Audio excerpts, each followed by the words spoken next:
Welcome to JGTCR. I'm Cope, and today we are tuning the Ferrari 430 Scuderia. Let's get into it. We get an astounding factory drive from this Ferrari 430.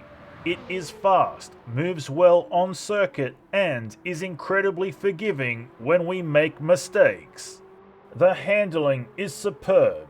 We can experience some mild understeer when we push really hard, but aside from that, it is amazing in every single facet of its existence. The steering is sharp and very precise. We have absolutely no issues whatsoever placing the 430 exactly where we want it on track.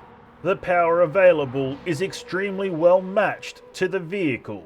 There is plenty of play, but not so much that it becomes overwhelming. The power delivery is sublime. It gives us everything we need and just a touch more, so we can go hard but don't overdo it too much. The brakes are completely awesome. Very stable and firm as we slow down, and it does not act erratically in any way. Let's collect our time.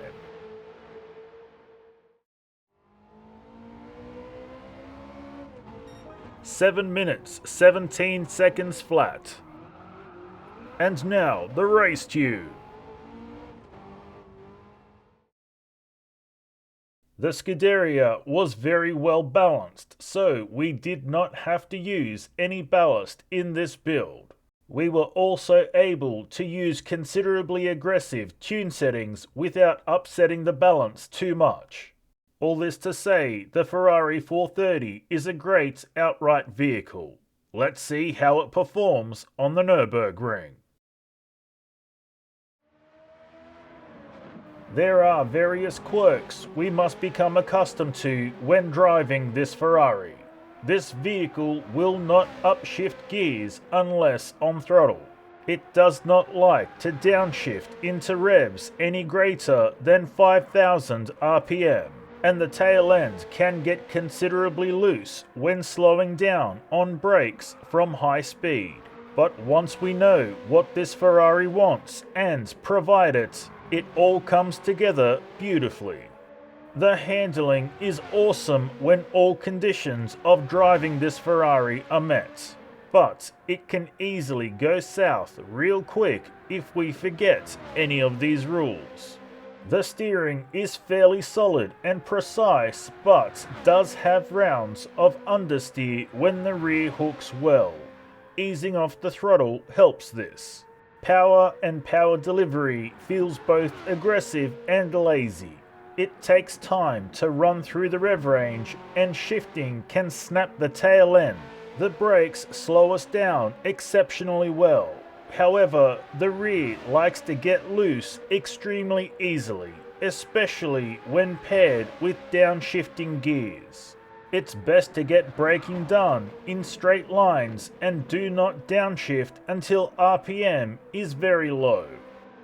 Let's collect our time.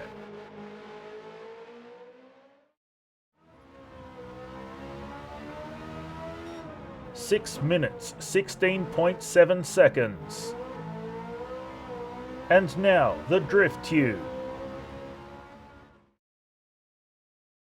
This setup is par for the course when setting up Ferraris to drift.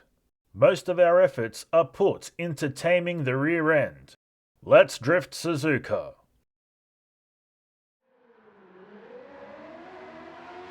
This Ferrari provides a fairly nice drift experience. It moves well on track, but can suffer from some understeer at extremes. Overall, the handling is fairly good in the grand scheme of things. The front end can seem a bit floaty, but it is manageable.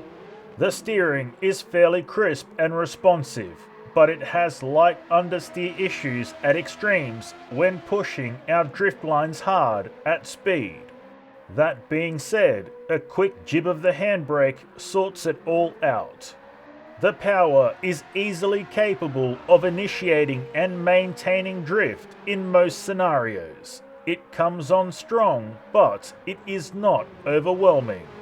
Power delivery is a fine art to control if we want smooth, clean drifting. Throttle modulation is what this Ferrari seeks and rewards us greatly when we drive this way. The Ferrari 430 may drift well enough, but it's far from a standout drift car. And that's all we have for you today, so until next time, keep racing!